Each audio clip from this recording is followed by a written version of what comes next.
Hello, it's me, Punchy and Lottie.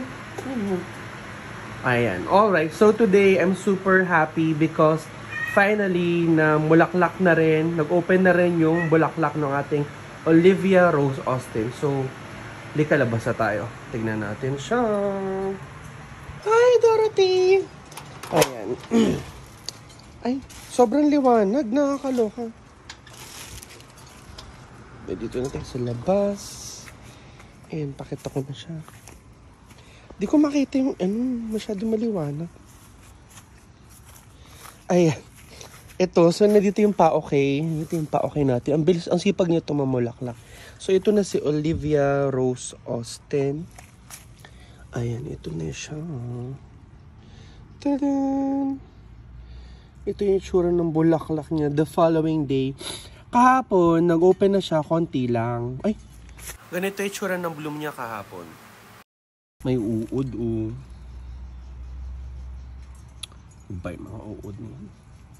So, ito si Olivia. Ito yung kanyang bulaklak. Ganyan yung kanyang itsura. Parang almost white na siya eh. Kasi kahapon may white na may pagka-blush pink.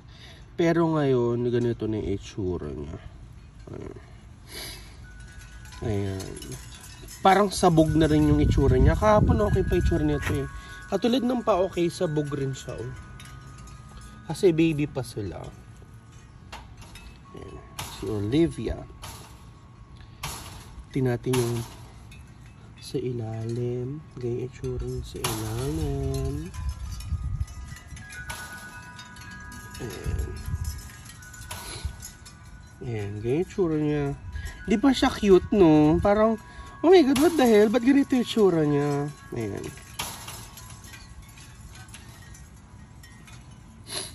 Okay. So, gagawin natin is mag-smell test na tayo. Okay. So, mag-smell test na tayo. Tingnan natin kung anong smell nitong Olivia Rose Austin. So, ito siya. Let me smell. Mabango rin siya. Fruity rin yung smell niya. Fruity.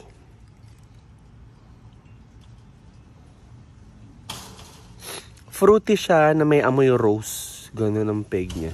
Amoy standard rose na fruity smell.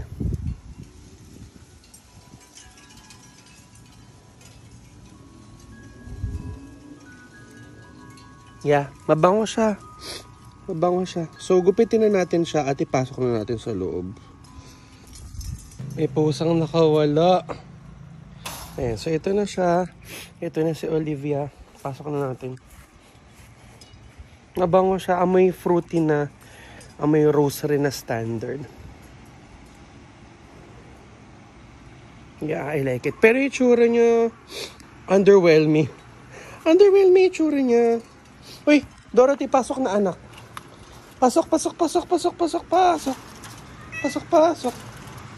Gusto ng damo eh. Ito na siya,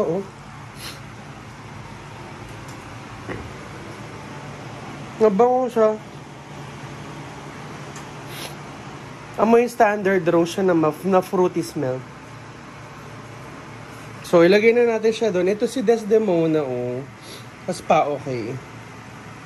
So, Olivia. Ilagay na natin siya doon.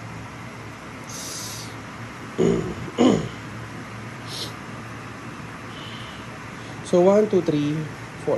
So, yeah. Ayan na siya. I'm super happy kasi finally, namulaklak na rin si Olivia. So, meron na ako namumulaklak na DA, David Austin Roses. So, Olivia, si Desdemona, si Princess Alexandra of Kent, tsaka si Jubilee Celebration. So, I'm super happy. At least, we have 4 flowering na DA roses. Kaso ito si Olivia, sabog-sabog itsura niya talaga, Like, standard rose lang itsura niya.